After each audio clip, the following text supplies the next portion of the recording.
Shae, thank you for joining me on the Spirit Farm podcast. Hi, how are you, Caleb? Thank you so much for having me on today. I'm super excited. Well, I am excited to meet you, to get to know you, and to ask you some questions about your life and your work, your passions Yeah. for what you do, helping people. But let's start with Midland, Texas. I saw from your Instagram that you are in Midland, Texas. Is that true? Yes. Yep. Over here in West Texas. We've been here for about 7 years. Nice. Well, I don't Mhm. know I don't go to Texas often, but I Mhm. had grandparents that lived in Midland for Wow. like 15, 20 years or something like that. So I actually have been to Midland, Texas a couple of times. Wow. That's fortunate, maybe. I don't remember much of it other than like my Yeah. grandparents' house. But then you are moving soon. Is that right? Yes. Yeah. We've been in Midland, Texas for 7 years. My husband and I came down here for PA school. I went to Texas Tech, and their PA program is actually in Midland, Texas. So we came down here, and my husband got into oil and gas, and we planned on staying for 6 months. And here we are 7 years later. But we are finally moving. We're from New Mexico, so we're not original Texans. So we're moving out to Arizona the next couple months. You're Southwesterners, though. Look at you from New Mexico to West Hmm. Texas to Arizona, but I Yep. just have to. We're in Super Bowl week as we're recording this. This will release later, and the Super Bowl will have already been played, and everyone will already know what happened. But as a Texas Tech girl, you got to be pumped on Mahomes, right? Yes, I have no clue. I didn't even know who was playing in it, but I do know of this person. So I knew he went to Texas Tech, but I had no idea who was even playing in the Super Bowl. But yes, hopefully they win. I guess that I have I something guess to root that. for now. Go Yeah. football. Shae, well, you are an expert in the mental health and gut and hormone space. I see that on your interweb presence. What is the relationship between mental health and gut hormones? Oh my gosh, so much connection. I am a licensed PA. I practiced in psychiatry for several years. So that's where my love for mental health came from. But I was And when you say practicing, PA, just for people that I want to make sure yeah, everyone understands, when you say PA, are you talking physician's assistant? correct. Yes, I'm a licensed physician assistant, and I worked in psychiatry, which is Mm, as a conventional medicine provider. So okay. diagnosing, using a lot of pharmaceuticals, treating different things, and there was a big disconnect. I went through my own health crisis, and that kind of got me into functional medicine. But I really started figuring out the connection between the gut and the microbiome, and how our little bugs in our bodies create neurotransmitters, and how we're really ruled by them, and really what that connection is to mental health. And I'm so passionate about talking about that connection. And I really figured that out through my time in psychiatry and then functional medicine school. I love it. Okay, so we got to dive into that. You said that, Yeah. that this was brought about by your own personal health journey, which it seems like that happens in most of our stories, right? We have some kind of pain, we have some kind of tragedy, we have some kind of event that sets Hmm. us in a new path, a new direction that ends up being, our purpose or the way that we're able to serve other people. I don't know the details of your story yet, but I would love to hear it if you're willing to share. Yeah, absolutely. I wanted to be a doctor my whole life. My aunt's a physician, very close to her. And so since I was little, I wanted to be a doctor. And I've always loved medicine, but I started really going through my own health crisis when I was about 15 to 16. Started having really weird symptoms around my Mm, menstrual cycle. Really bad, horrible gut health issues. I actually started having seizures on my menstrual cycle. And it wow. was really a weird time. I saw a ton of specialists, and got put on a lot of epilepsy medications, and Mm. really just went through a hard time. Couldn't drive to school because I couldn't drive right when all that was happening, and really didn't know what was going on. And that went on for 10 years or so. And I still pursued medicine, went to PA school and everything. And all through that whole time, I still was uh, just didn't feel well and having problems. But it was really when I graduated PA school and I started working. I took my very first job in allergy and immunology, and I was Hmm. working 8 to 6 and seeing about 35 people a day. And I almost quit. I was so sick and Hmm. stressed and exhausted and miserable. And all the stuff that had been happening since I was 15 was still happening. It never Hmm. had been addressed. I had seen so many specialists and really nothing really came about it. And How frustrating um, is it when yeah. you're suffering internally and yet you're Mhm. supposed to be helping these people as a physician's assistant, doctor in this profession?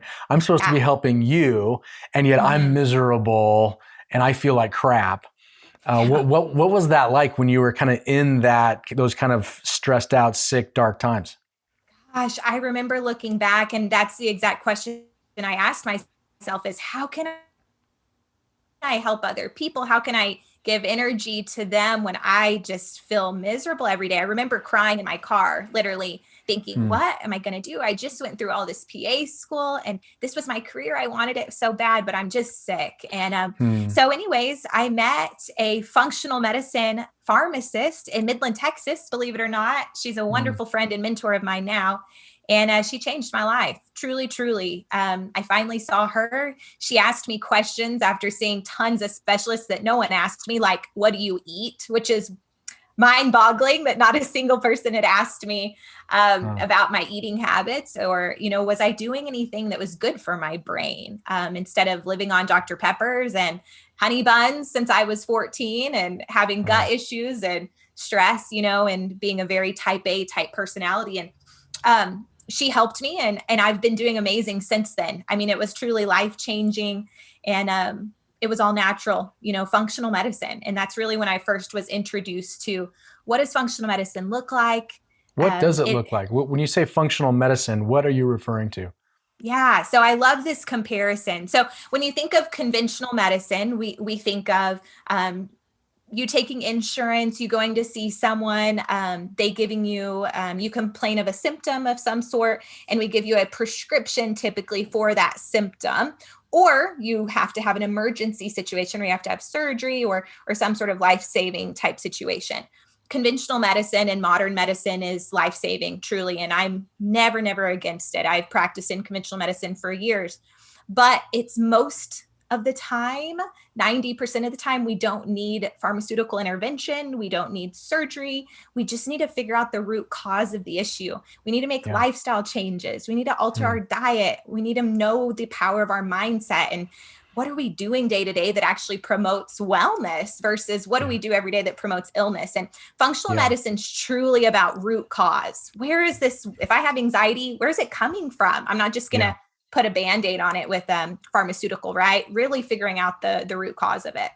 Yeah. I love that. There's just that just resonates as true. Like Yeah. why are we Hmm. not more inclined to start there? Why are we, Yeah. in our country at least, why have we been so inclined to just look for band-aids, introduce new chemicals, foreign Hmm. chemicals into our systems Yeah. instead of ruthlessly trying to figure out what these root causes are and what we can do about them? I'm on board with that. I think thankfully more and more people are getting Hmm. on board with that. I appreciate that you're helping us do that. Yeah. So, I mean, there's some other directions. And actually, not. This is. I just want to dive deeper into this. I saw a quote in your stuff a couple of different times. So I think that this is a big deal for you. It's from Socrates. It says, "No illness of body. There is no illness of body apart from the mind." Yes, I love it. It's the power of placebo. Hmm. Placebo and nocebo, they're real and we don't utilize them in medicine like we need to. Hmm. Often, actually, in conventional medicine, we do the opposite where we confirm a negative diagnosis, confirm that there's no hope, we're never improving from that. And what we're doing to our clients and our patients when we do that is causing them to believe in something that truly alters their biochemistry through epigenetics. So epigenetics is the ability to alter DNA expression through environment, including thoughts. So our thoughts, there's so many amazing studies on the power of placebo, real studies done in hospitals, different things like that, showing that our thoughts can alter our genes, which can then alter our biochemistry, leading down a path of wellness or illness. And so what you believe, the story you tell yourself every day, is it a positive one, is it a negative one? Do we affirm our illness, or do we affirm our health?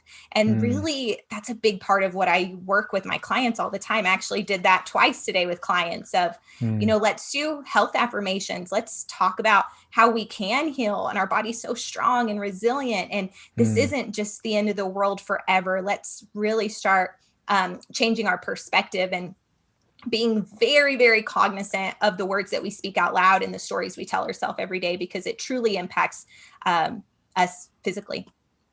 Absolutely. One of the things that I'm all about, and that we talk a lot about with as it relates to Spirit Farm, is that we're whole, body, mind, heart, and soul, that there's the physical dimension, mental, emotional, and spiritual, and that they're all integrated. And that's another thing that we've screwed up, I think, for previous generations, is that we compartmentalize those things. And that's silly. And I love that you're affirming that what maybe most people think of, everyone's on board with affirmations, right? Affirmations, that makes sense. We want to focus our minds on things that are true and helpful and all that kind of stuff. But not many people associate that with their physical body. That actually those mental affirmations and beliefs and thought processes and things that we're focused on and meditate on can have a physical impact on how we function as human beings. So when you are working with a client, as you said, you've already done twice today, or you're doing this for yourself, practically, what does that look like? Are you, give us your morning routine that incorporates that, or tell us, if you prefer, what you were challenging your clients to do today. Yes, I love that. So I like to give them, number one, just the information. So I have tons of articles, like thousands if they are interested in examples of how placebo has worked. Just many, many examples of actual peer-reviewed research studies showing that. So I love to present that. And then I ask people, what are your thoughts? What comes to mind when I talk about the power of placebo? How do you regularly affirm your ability to get well? What do you think is the single most important belief that we can work on together in this healing process? And then take it even further. What specific beliefs do you feel like are limiting your healing? And really start asking those type of questions. When I get those answers, that's where I start encouraging, let's start visualizing that every day. Let's start using those positive affirmations. What's the story about? What's it going to look like for you coming alive? What does that feel like? And really taking that step further to help them do that. And for me and my clients, which I recommend for them, is taking 10 to 12 minutes just a day in the morning to visualize their health, happiness, their mind, body, soul connection, meditate on these amazing affirmations, really start rewiring the brain, getting used to those thoughts. And so we can kind of start counteracting the vast majority of negative thoughts that a lot of my clients struggle with. Awesome. So you're getting it from them. You're saying, you're inviting them to tell you what those thoughts are. And what are the things that come up for you? We've been talking for a few minutes. What's come up for you? And if you can find kind of those tapes that play on a regular basis, those phrases that keep coming up, those words that keep coming up, that image or picture that keeps coming up, that's the story that they're telling themselves, right? I mean, that's the underlying subtle narrative of their life. Okay. Yep. So let's expose that as not helpful most of the time, and let's replace that with something helpful. Okay. So I'm putting words in your mouth, but you rearrange this and clarify it and make it better. So someone's going to close their eyes and they're going to visualize themselves not having the chronic back pain, but they're going to visualize themselves running or swimming or whatever, and I'm healthy, I'm vibrant, my back is healing itself, that kind of a Yeah. thing. They're going to affirm those kinds of ideas. Yes, 100%. And then that's just the beginning. Then we want to really attach an emotion to it. What does that feel like? What kind of emotion do you feel? And I, for one, will cry in meditation all the time. And a lot of my clients will too, because you just feel the emotion of that joy, that happiness, that relief. And that's where we want to attach it. And then we take it another step further and we just give tons of gratitude and thankfulness that it's happened. It's ideal visualization in the future. So we want to affirm, believe, attach that to an emotion, and then already be thankful that it's already happened. That's really the whole process of really working through that. And that's what I really try to get my clients to do and start working on that every day. And then once they do, oh, it's so cool. They do it all the time. It's all day, every day, all sorts of little things, going to someone's house that you're maybe not looking forward to it. Best believe you're going to visualize it going amazing for a whole week before. And when you get there, you walk in, you're confident, it goes well, and you leave and you're like, wow, it happened how I believed it would, So you can use it in so many different aspects of life. So when you're inviting people to cultivate the gratitude, do you find that most people just kind of naturally are grateful to a God, to a higher power that's beyond them? Does that happen naturally? Yes. Or how does that gratitude work for people that you coach? Typically naturally. We can use different phrases for it. A lot of my clients, it's very open from the beginning that it is a God source. Others, it's this just source energy, the universe, just different things. It's not something, oftentimes it's just, they know. They know who they're grateful for and thankful to in that moment. I actually really love that question because I don't actually get asked that, which makes me think that, what it is, it's just a very natural response of, I feel in this moment who I am grateful for, what I'm grateful for. I noticed a hashtag on your Instagram profile that I thought was fun. It is Heal Yes. I assume a play on hell yes, but it's like heal yes, right? Hashtag heal yes. What is that related to?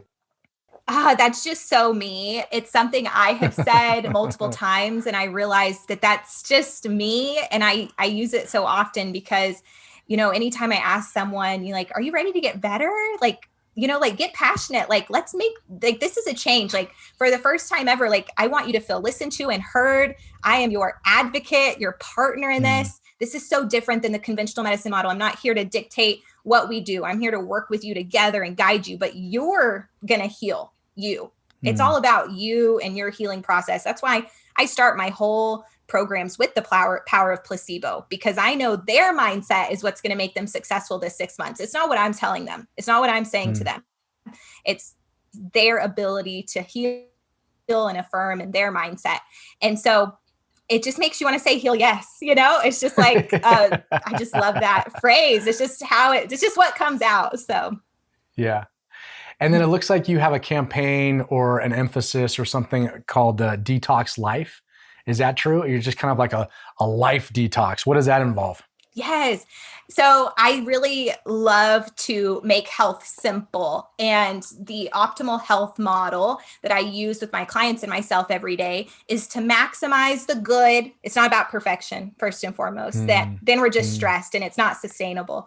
So maximize the good stuff, minimize the crap, and prioritize healing and environment for healing. So when I talk about detoxing, it's very much minimizing the crappy food, toxins, and stress, physical, emotional. I can get into all sorts of details, but it's simple. Everything we need to minimize comes down to crappy food, toxins, and stress, almost always. If you have anything else you can think of, let me know. But I have found that's what it comes down to, those three things. And when we detox your life, we might do specific heavy metal detoxing based on your testing, but I'm talking about detoxing your life from toxic people, toxic thoughts, physical toxins, beauty hygiene products, crappy food, all stress, all the good stuff. So, Yep. So you said when we test, I noticed that you also are a believer in taking tests. You say test, don't guess, right? Yeah. So you have your clients come in, and what is it that you're testing for? So I love testing, specifically functional medicine testing. In my capacity as a health coach, I'm not actually using my license. I'm not prescribing anything. I work with their doctors, but I recommend functional medicine tests, and I do it with all of my clients. And most commonly, hormone testing. So looking really in depth at the thyroid and the sex hormones and their cortisol. Most of my clients are very stressed. Looking at their cortisol levels is really, really important for me. Food sensitivities, chemical sensitivities, really to give them a custom nutritional plan. Genetics. I was actually really, really good at genetics. That's what I did a lot of my time in psychiatry was in, a lot of genetics. And I've used that and continue to use that with my clients currently. So genetic testing, the power of epigenetics, how genetics is just information. It's not definitive, but we can really get a lot of information from it and give you the power back to alter the expression through your environment, lifestyle changes, things like that.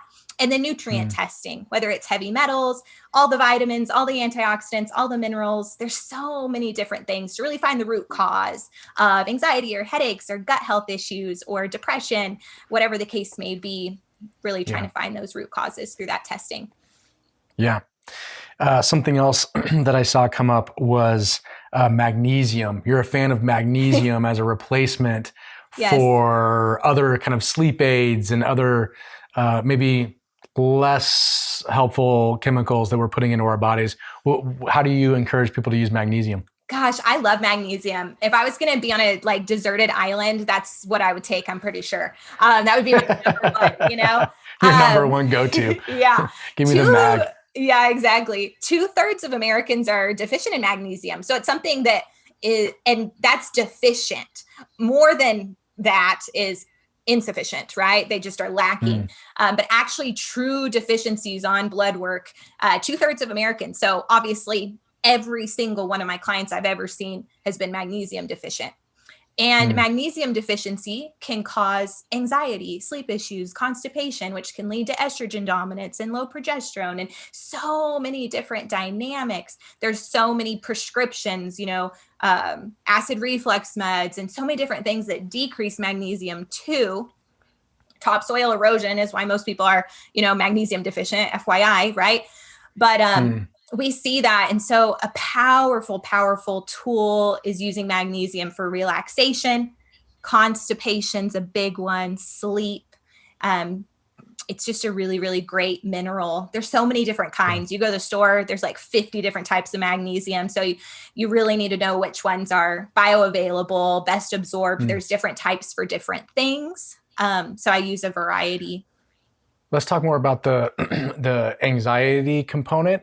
But first, just to clarify, when you say topsoil erosion, you're talking about the fact that particularly in America, we have devastated our soil with all the chemicals and all the crap that we've put in it over the years and generations.